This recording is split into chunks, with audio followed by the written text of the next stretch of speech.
everyone, it's Terrariums and Tea, and today I wanted to show you some of my plant hacks.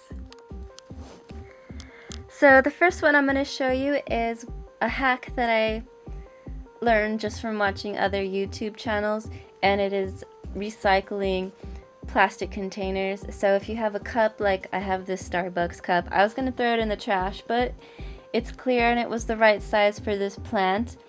And I needed to put it in a bigger container, so I just washed it and then added some holes at the bottom, and bam, nice planter.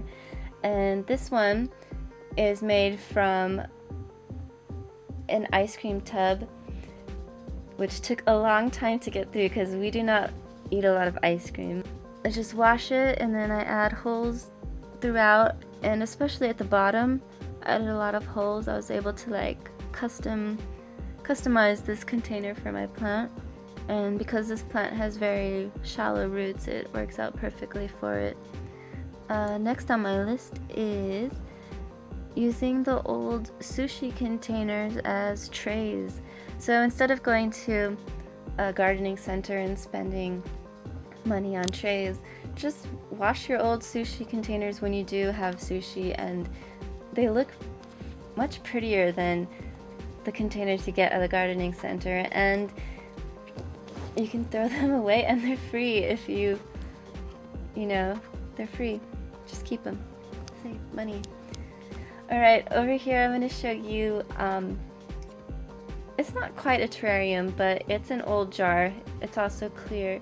It lets in light, and the main reason I use this for my little masdevallia is to keep up humidity, but not to be in a warm area where all my other orchids are, because it likes to be a bit colder than all my other plants. And for this I just add some rocks at the bottom and a little bit of water, but not enough water that it's touching. And when I went on vacation, this worked really well, so I didn't have to water for 5 days, and I was able to keep the top open, and it still got air, but it still got, enough moisture to stay wet. Alright, over here I'm going to show you something I built this afternoon. It was really easy. I just went to IKEA and I went to the little bargain section at the back.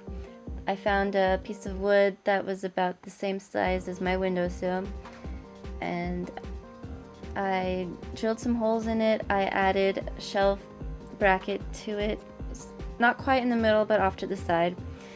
And then I bought the tea light candle holders and I nailed those up, and then I put my plants inside, so they're being held in by another little planter, but it takes them off of the bottom shelf and lifts them up onto the wall. It's a really great hack.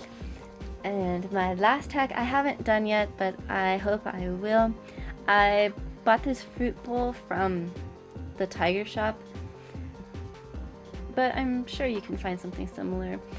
It's the right size for a Stanhopea orchid, so I'm hoping to get that coconut. It's like I don't know, it's kind of like a sheet of coconut fiber, and I'm going to put that down, and then if I find a Stanhopea, I'm going to buy it and plant it in this. So if I buy it, maybe it will come. I really want this orchid, but I've been having a hard time finding them. Nobody really sells them here. So the only way I can get one is either eBay, or if I do a massive order from Schroeder. But if I do an order from them, I'm gonna wait until the spring. I think, is that too much information? I don't know. Anyway, these are my hacks, and if you have any hacks you want to share with me, please leave them in the comments, and please subscribe to my channel.